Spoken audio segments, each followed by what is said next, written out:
Hey everybody, welcome back to Speaking with Tony P. It's been a while since I've made a video, and we are meeting at some very different times. As you can imagine, now we're all pretty much sheltered in place. So the lifestyle, the day-to-day activities that we're doing is completely different.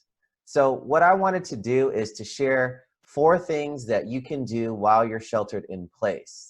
And some of you are already doing this, and others, maybe you haven't done this. So I thought, you know what, why don't I go ahead and make a video about it just in case you are thinking about what to do, right? So 4 things. The first one is you want to check in with your family and loved ones. Now that sounds pretty obvious, but you know what? I think a lot of times people forget that there's so many ways you can do that.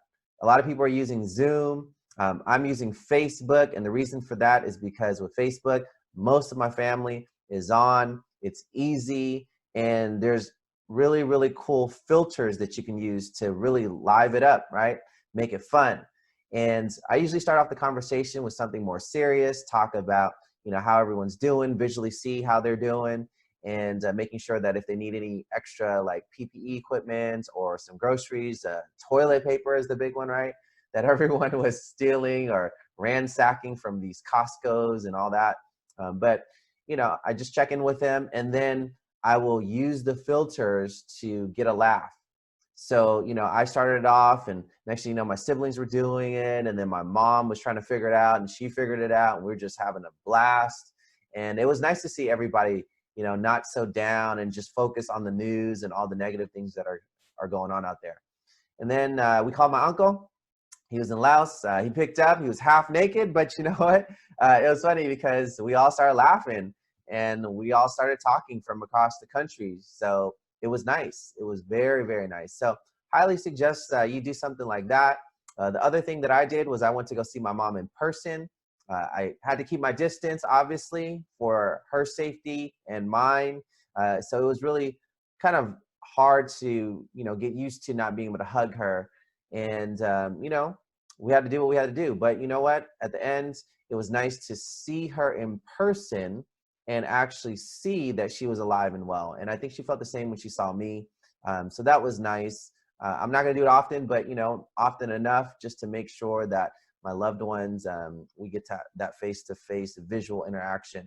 And I left with some free fish sauce and some hot sauce. You know how moms, they always try to give you stuff. So that hasn't changed in the 30 plus years I've been on this planet. So the last thing is obviously to pick up the phone, call people, catch up on those overdue conversations. Don't feel bad that you have to rush anywhere because you really can't. So why not take the time and have those longer conversations? And it's always nice to see how people are doing, right? So the second thing is you can be a resource. So you can donate your time, your money, your expertise. I work in financial services, so I was talking to my family and my clients about having that will and trust set up. If they have one already, to review it. Right now, we don't know how long we're going to be here. Anything can happen. Nobody is, protected from this thing 100%, right? So with that said, you want to make sure that things are planned, things are in place in the event that something comes up. You have everything in order so that all your wishes can be taken care of in the right way that you want it, right? So definitely something to consider.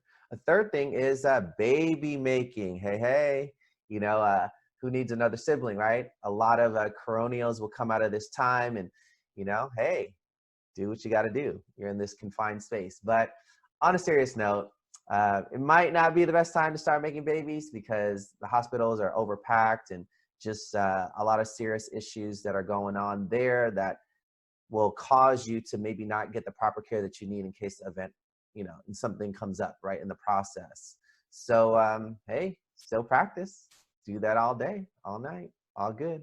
And the fourth thing is to remember to focus on the good things. So let's talk about a couple things. According to a recent article in the SF Chronicle, violence in the Bay Area is down by 31%. Nice. Because probably people aren't walking around, so they're not in harm's way as much, and people are home. So, if someone's going to try to break in, they know everyone's home, so it's probably not a good idea, right? The air quality has gotten better. It's probably very noticeable now. When you walk outside, you can just breathe it in and see the beautiful colors. It might be mental, but whatever it is, if it makes you feel good, do it, right? But notice all the natural beauty. You can hear all the sounds of the animals and the birds chirping, probably much more because there's not a lot of cars driving around. There's not a lot of people chatter. So, you know, it's not something that you're going to experience once life gets back to normal as much, because we're always on the grind, especially here in the Bay Area, that we might miss out on those special moments. And the last thing is infections and deaths in New York have actually dropped, and 75% of the people have been discharged. So those are good things, and there's many more good things that you can find if you're looking. So, you know, I had a recent conversation with a friend of mine, and she asked me, hey, you know, what do you think about this situation? Are people overreacting?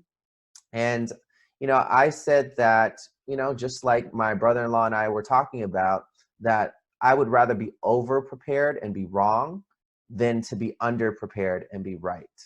So keep that in mind, right? And then finally, remember that you get what you focus on. So you focus on all the negative stats and all the sadness and the darkness and all the doom and gloom. You're going to see that more often. So, you know, turn off that CNN, because it stands for constant negative news, right? So focus on the good and you will find it. And there's a lot of things and a lot of good things that people are doing out there. So with that, peace out, keep smiling, hit subscribe, like, share, do what you got to do. And I hope everyone is well. And I look forward to catching you guys after we get through this mess. I'm very optimistic and I have faith that we can do it together. So with that, keep smiling.